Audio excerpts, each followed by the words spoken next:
இஸ்ரவேல் புத்தருடைய பிதாக்களின் வம்சத்தில் 20 வயதுள்ளவர்கள் முதல் இஸ்ரவேலில் யுத்தத்திற்கு புறப்படத்தக்கவர்களாகிய எண்ணப்பட்டவர்கள் பெயர்கள் எல்லாரும் 6,03,550 பேராய் இருந்தார்கள். 3 லட்சத்துல எத்தனை பேருங்க யுத்தத்துக்கு போறதுக்கு ரெடியா இருக்கான்? 3 மில்லியன்ல எத்தனை பேரு? 6 லட்சம். 3 மில்லியன் 30 lakhs. 30 lakhsல 6 லட்சம்னா 20% சார். இன்னைக்கு பாஸ்டர்ஸ் நம்முடைய சபைகளிலே ஆண்டவர் ஐயா உன் சபையில கணக்கு போடு,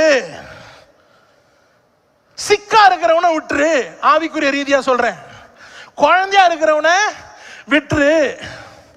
ஆனா யுத்தத்துல செயல்படக்கூடிய 20+ இருக்கிறான்ல வாலிபனு, அவனை பிரித்தடுன்னு சொன்னா இன்னைக்கு நிறைய பேருக்கு நம்முடைய சபையில வருகிறது யாருன்னே நமக்கு தெரியாது.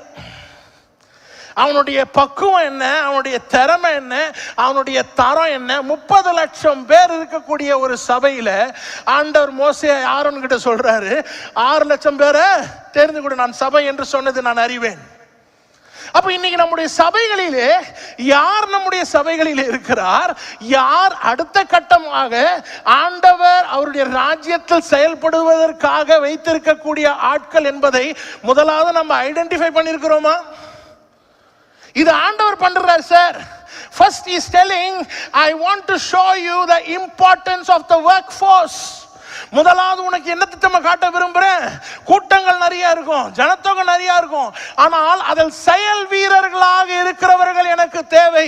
ஏனெனில் இந்த செயல் வீரர்கள் தான் அடுத்த கட்டமாக உங்களை கொண்டு செல்ல போகிறார்கள். அதனால முதலாவது ஐடென்டிஃபை பண்ணுப்பா, ஐடென்டிஃபை பண்ணி அவங்கள இன்வெஸ்ட் பண்ணுப்பா.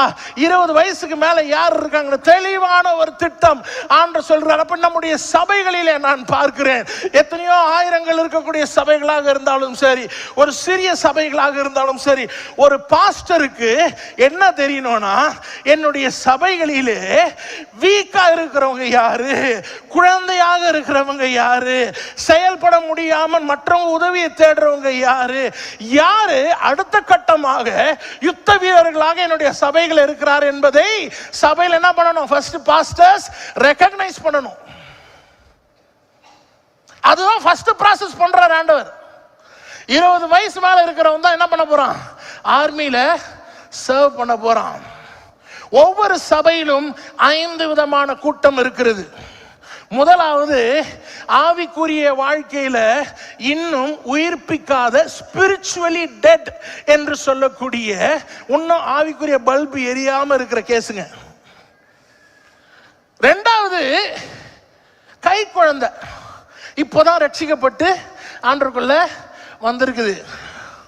மூன்றாவது ஓடி ஆடக்கூடிய சைல்டு. முதலாவது ஸ்பிரிச்சுவலி டெட், செகண்ட் இன்ஃபென்ட், மூணாவது சைல்டு. ஓடி ஈடி ஆடும், ஆனா நான் பார்த்துக்கிட்டே இருக்கணும் அது எங்க போகுது. அது கீழே நான் ஒரு 40 கிலோ கொடுக்க முடியாது. அடுத்தது இருக்கிறது யூத், வாலிப பருவம். வைராக்கியம் இருக்கும், ஏதோ செய்யணும்னு ஒரு துடிப்பு இருக்கும், ஆனா டார்கெட் சரியா இருக்காது. வல்லவன் கையில் இருந்தால் தான் அவன் சரியான ஆரோவா இருப்பான், இல்லைன்னா கண்ட இடத்துலலாம் போய் குத்திட்டு இருப்பான். அதுக்கு அடுத்த கேட்டகரி ஸ்பிரிச்சுவல் பேரண்ட்ஸ். ஸ்பிரிச்சுவல் பேரண்ட்டுடைய பற்றி கல்யாணம் நிறைய பேசியிருக்காங்க. ஸ்பிரிச்சுவல் பேரண்ட்ஸ், அவர்களால் ஒருவரை ஆண்டவருக்குள்ளாக கொண்டு வர முடியும், அவர்களை அற்புதமாக ஆண்டவருக்குள்ள வழி நடத்தவும் முடியும். அப்போ உங்க சபையில இந்த 5 விதமான ஆட்கள் இருக்கிறாங்க. ஆண்டவர் சொல்றாரு, எப்பா 3 மில்லியன் மக்கள் ஐயா, இதுல முதலாவது என்ன பண்ண தெரியுமா மோசே? 6 லட்சம் பேர் கண்டுபிடி. 20 வயசு மேல இருக்கிறானா, அவன் யுத்தம் செய்யறதுக்கு ரெடியா இருக்கிறான். Identify. Church, do we have a process to know who is what in our churches? யார் என்ன செய்கிறார் என்று தெரியுமா? நம்முடைய மாடல் என்ன? ஞாயிற்றுக்கிழமை காலில் வந்து 1 ஹவர் வர்ஷிப், 1 ஹவர் பிரசங்கம், ஆத்மாவே கர்த்தரை ஸ்தோத்திரி. மாதம் ஃபர்ஸ்ட் வந்து வாக்குத்தத்த ஆராதனை, 2 பேர் இருந்தா போதும், சர்வீஸே முடிச்சிடலாம். ஏன் வரான்? அவங்களுடைய ஆவிக்குரிய நிலை என்ன? அவன் குழந்தையா இருக்கிறானா, முடங்கி போயிருக்கிறானா? ஆண்டவருடைய ஸ்ட்ராட்டஜி பாருங்க. He says there is an important factor. First உன்னுடைய வொர்க் ஃபோர்ஸை தெரிந்து கொள். இப்பொழுது எழுப்புதலுக்காக ஜெபம் பண்றோம். வண்டர்ஃபுல். ஆண்டவரே எங்களை சந்தியும் என்று ஜெபம் பண்றோம். நீர் எதையாவது செய்யும் ஜெபம் பண்றோம். முதலாவது என்ன தெரியுமா? இதுக்கு வொர்க் ஃபோர்ஸை என்ன பண்ணணும்? நாம ஐடென்டிஃபை பண்ண வேண்டும். ஆமென்.